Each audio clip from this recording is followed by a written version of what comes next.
Excitement for both teams' fan bases is sky-high leading up to the AFC Divisional Round matchup between the Indianapolis Colts and the Kansas City Chiefs.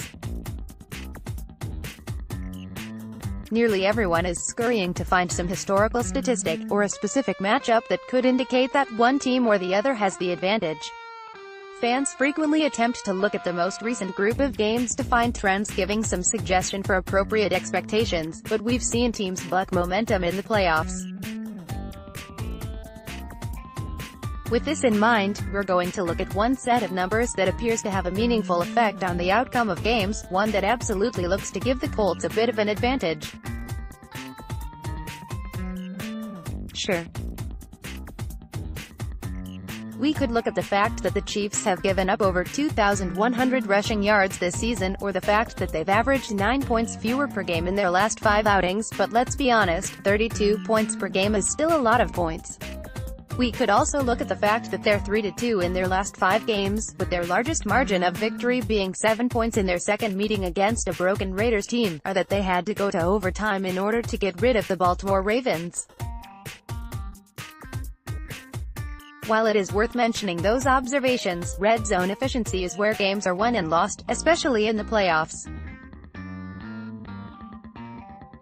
Forcing a team into multiple field goal attempts, turning over teams in the red zone, and finding a way make a late-game goal line stand are ways to change momentum in an important game.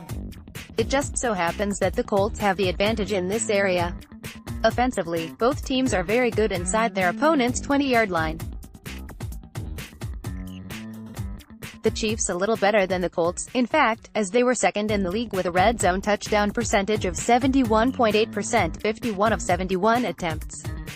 This high-level efficiency will be a real challenge for the Colts defense, regardless of how impressive they've been playing this season.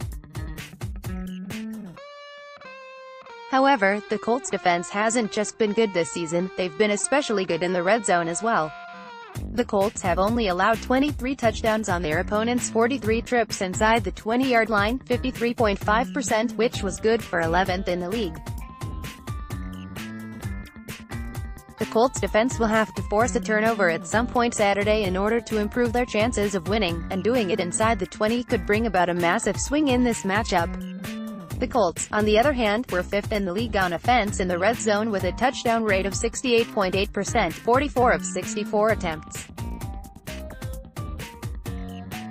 Just as a side note on this topic, tight end Eric Ebron had 10 regular season catches inside the red zone, and all of them were touchdowns. That's nearly a quarter of the Colts' RZ scores right there, so be looking for that luck to Ebron hookup as a potential focus for Frank Reich and his play calling. And this is where it gets very one-sided. The Chiefs are nearly pathetic in the red zone defensively. They've allowed 42 touchdowns on their opponent's 58 trips inside the 20-yard line, for a whopping touchdown rate of 72.4%. That's good for 31st in the league, and that's not going to be a good thing when they bang heads against the Colts' 5th-ranked red zone offense. Just like any other statistic, or trend, either one of these teams could flip their regular season numbers upside down. The Colts could struggle in the red zone offensively, and the Chiefs' defense could look phenomenal for one game. Or the Colts' defense could put a stop to the Chiefs' offensive efficiency inside the 20 as well. You never can really know what to expect in the postseason. The Colts haven't really given up too many big yardage plays throughout the season, and that will be key in stopping the league's top offense as well. If the Chiefs do march down the field with some consistency, forcing field goals, as they've done all year long, would be imperative to Indy's hope for success. Also noteworthy is that the Chiefs are dead last in the NFL in allowing plays of 20 yards or more, 65, but we're also tied for the league lead in sacks is 52, so there will be a fine line in how the Colts can attack deep in between the 20s, but also go after their defensive weaknesses in the red zone. This will be a massive test for the Colts, but if anyone is counting them out, well, they're just ignoring the major potholes in the Chiefs' game and choosing to solely rely on their offense to get them through to the AFC Championship. This is setting up to be one of the most exciting games of divisional weekend.